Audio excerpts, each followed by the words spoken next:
Hi there folks, and welcome back to the video walkthrough series for the recorder.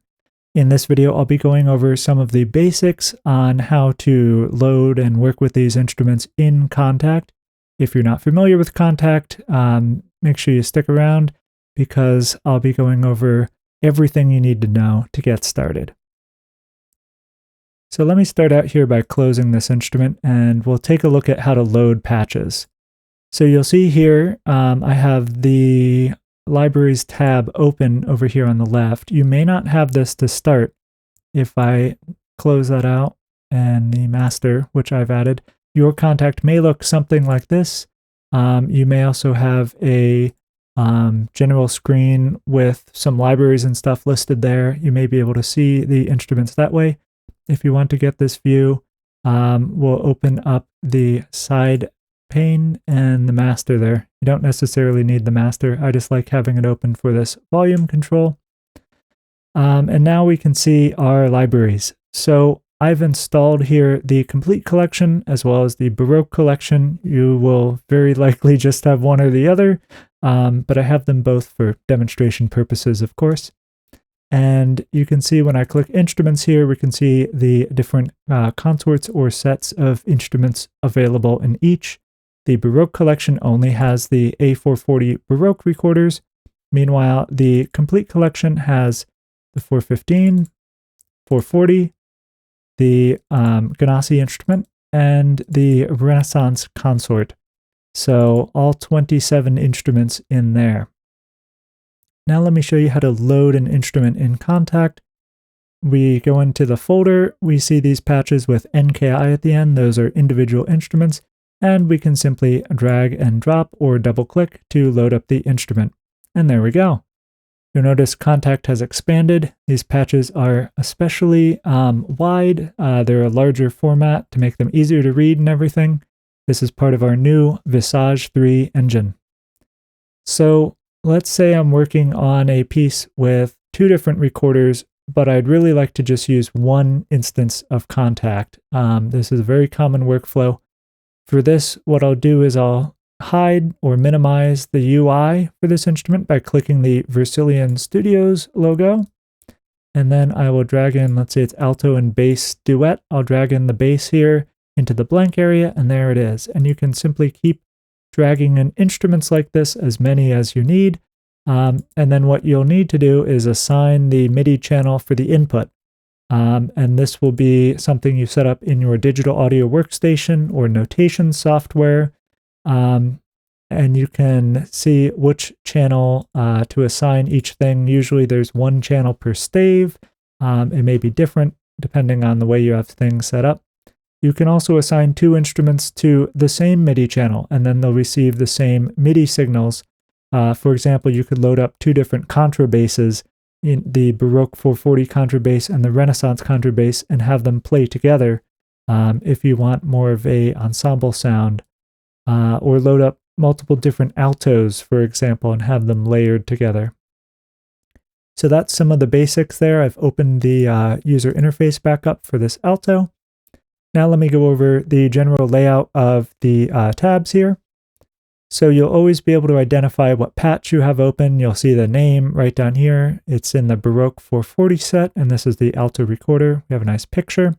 Make sure you check out the instrument guide. It's part of the download. It's also available on the recorder web page at the bottom next to the instrument list. It tells you what all these instruments are, who made them, and very nice photos of them, if I say so myself. Now the general controls you'll need are all grouped here on this page. In the top left, we have a reverb. If you're using an external reverb, you can just disable that. Visage uses this icon, this little circle icon with a ring around it, for turning things off and on. So when it's off, it's grayed out like this. When it's on, it's lit up.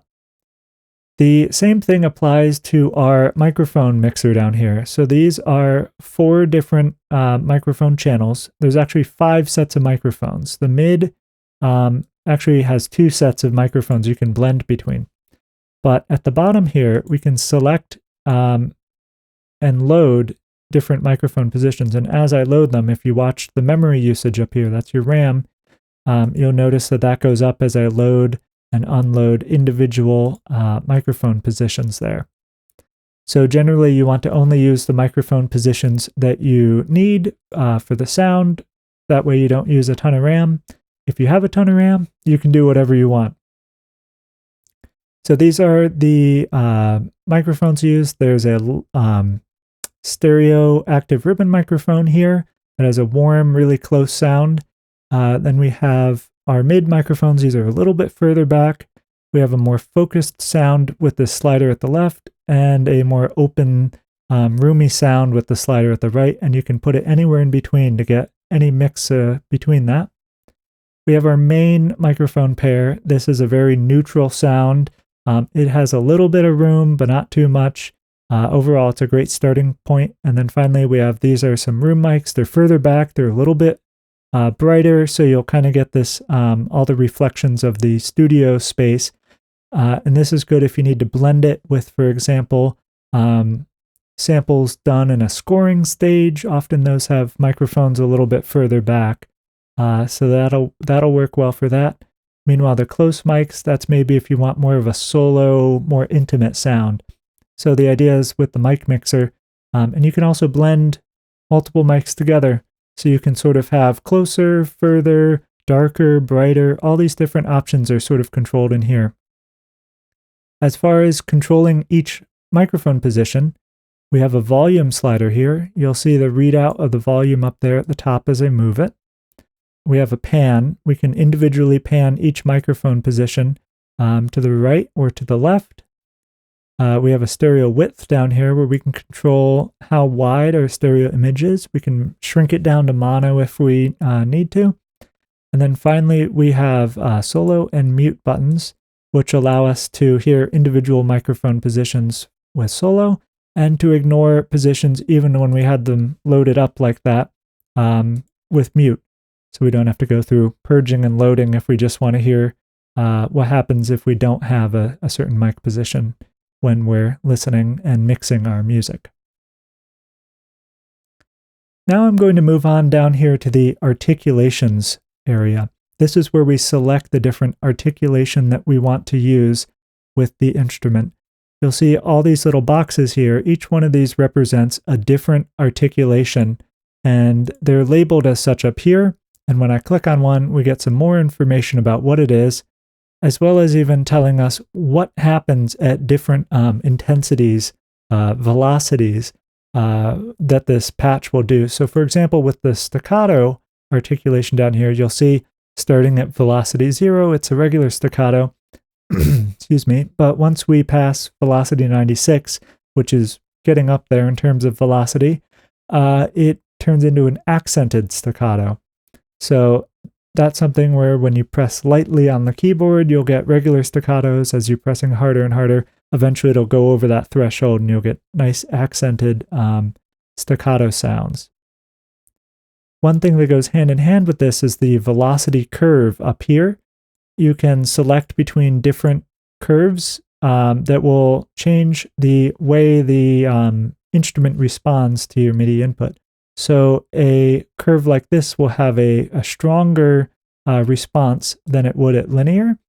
And a curve like this, it'll ramp up quickly at the end, so it'll be a little bit less responsive in the middle.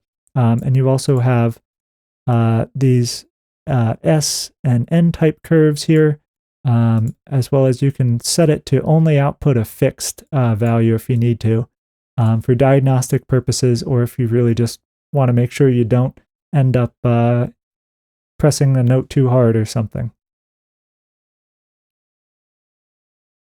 Now, with that in mind, I also want to talk about the different ways we can change the volume of these patches. The main way that volume changes should be done is with the dynamics. And this is if you want to change the volume during a note. You want a little bit of a crescendo or a diminuendo. And this is actually controlled via the mod wheel on your keyboard if you have one, or you can use continuous controller 0, continuous controller 1, CC1, in your digital audio workstation to automate that. So you can see as I move my mod wheel up and down here, our dynamic is changing. And I'll play a note so you can hear what this sounds like.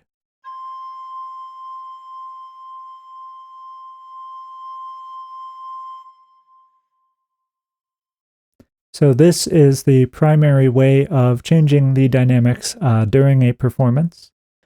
You'll also see this volume slider up here. This is usually hooked up to your digital audio workstation's individual track volume.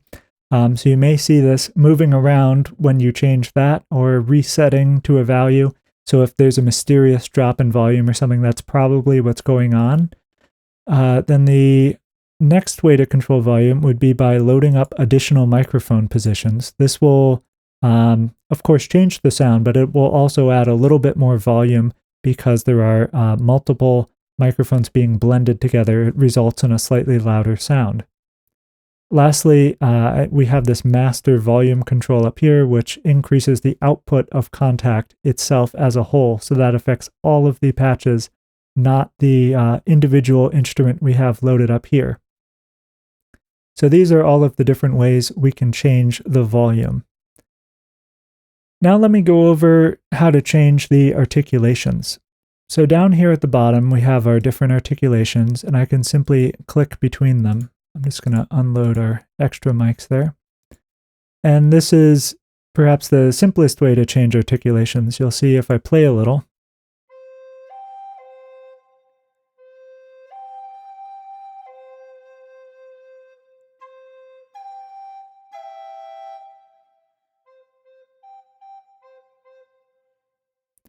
You can hear that we get different sort of articulations or sounds out of each one of these. Up here we have the legato articulations. So legato in sample libraries is when we record the transitions between the notes, usually as marked as legato, for example. So with this, we want a smooth transition without rearticulation, and that gives us a nice connected sound.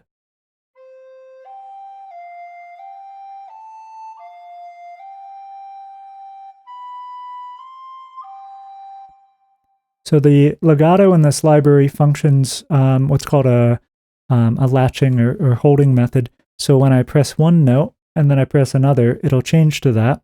And if I let go of that second note, it'll go back to that first note. So if I play this,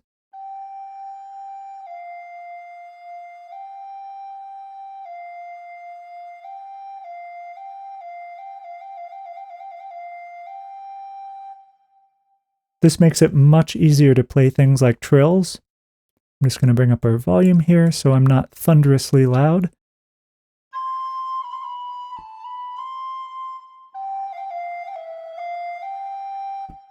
We can also very easily play ornaments and such.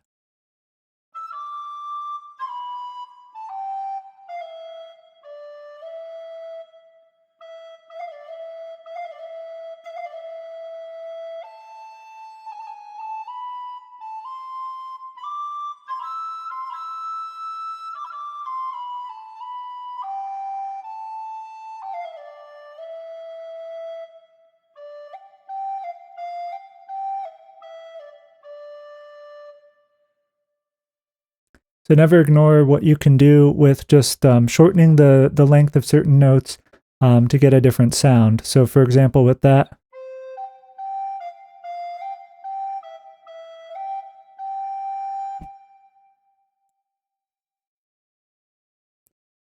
I can simply have certain alternating notes shorter, and that can add a lot of liveliness to the sound other than just playing straight all the notes as they are in a piece. Now you'll notice here that we have 6 different legato patches, and each one of these has a different job. So the first 2 are this longer form of legato, where we've sampled the entire length of that legato transition into the sustaining note afterwards.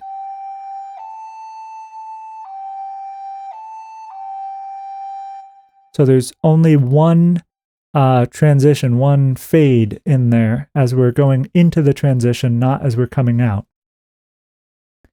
And we have two different presets on the settings here. If you watch these settings, you'll see everything goes up a little bit tighter there, looser, tighter. So this one is, the first of each of these pair is a little bit more of a transition. It's a little bit smoother, maybe. Just a bit more of the transition is audible.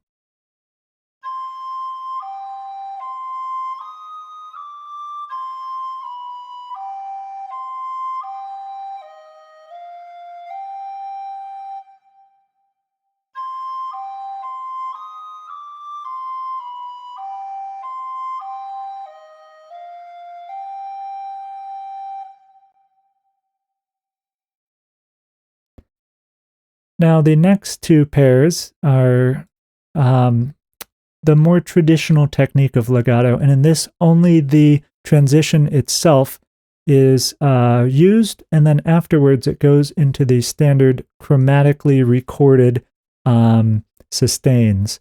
So with that, we're trading off. We need that second crossfade now coming out of the transition into the sustain, but we're getting back out of it a little bit more accuracy to some of the cross fingerings and such on the instrument.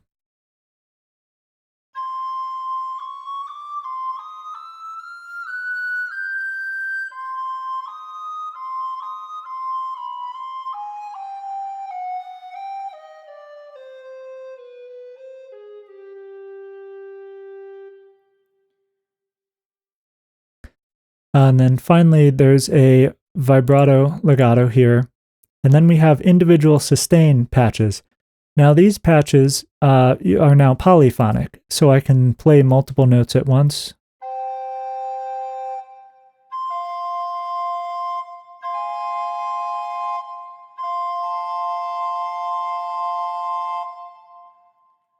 One of the things you'll note here is we're working in equal temperament because all modern sample libraries are in equal temperament. But if we want to get a little bit more realistic result, for example, we can go over to mean tone.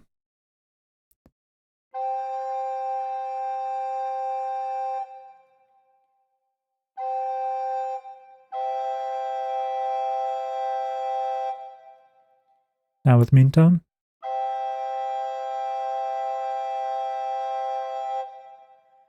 Hear how much more pure that third is.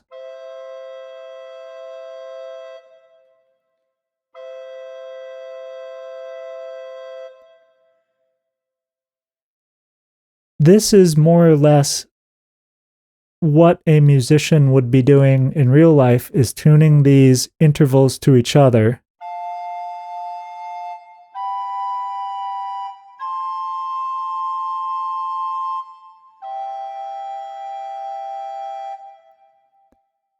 Without.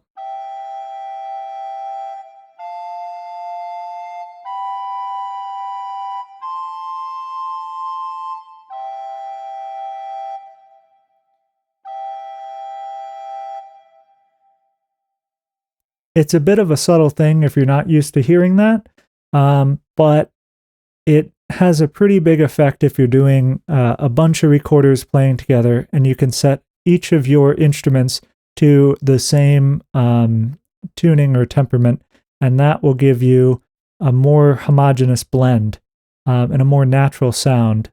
The one thing to note, of course, is that mean tone, it has a group of keys, mostly keys starting on white notes, that are pretty happy. But as you work your way around the circle of fifths and you get into, stuff, for example, A flat, it usually, what they had to do is stick some of the nastiness that's in equal temperament spread out evenly throughout. They concentrated it in a couple keys that are sort of slightly more distant or less used. But the result of that is that you have a bunch of common keys, C, G, F, D, etc., that are very lovely in this. But if you want to write an A flat major chord or things like that, it can get pretty ugly. So with that, you can change the starting note here to a different note, and that will put it in basically a different key. So if you're writing for, recorder sonata in E flat major, and you're concerned that, the tuning's going to be off, and you really want to have all the recorders together, playing in tune in this way, that's a good option. The one thing to note with this is this only applies to this individual instrument. So if you're working with a sample library that's in equal temperament, there's no way to apply this unless they have a similar feature there. So that's about it to note with the tuning tab. Otherwise, that we can turn it off if we don't want to use it, or we set it to modern equal temperament. So to summarize, we can load and unload patches. We can click the X here to close a patch. We can drag patches in. If we want to overwrite an existing patch, we can drag over an existing patch and that'll replace it. We can minimize the UI to load another patch in tandem with the one patch we have open, as many as we want.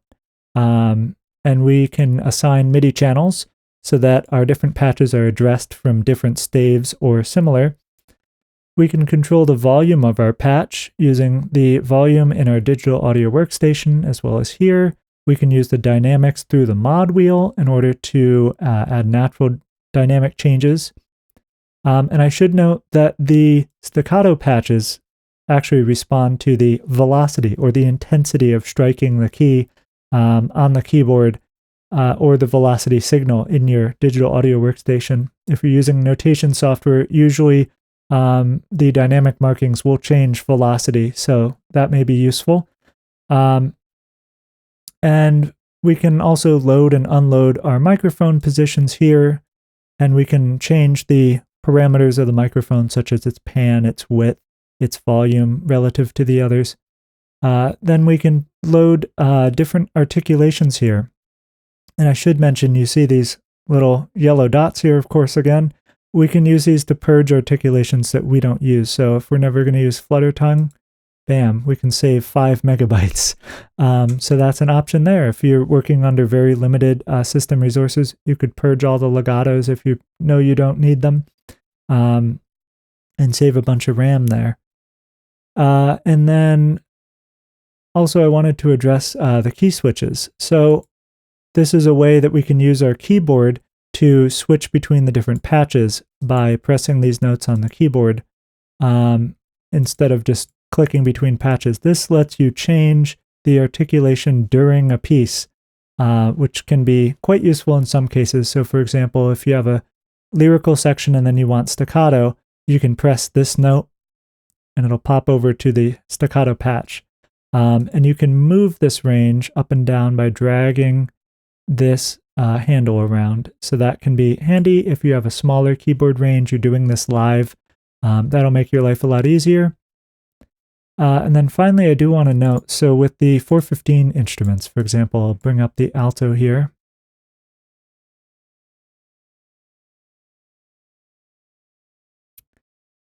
We have a transpose function.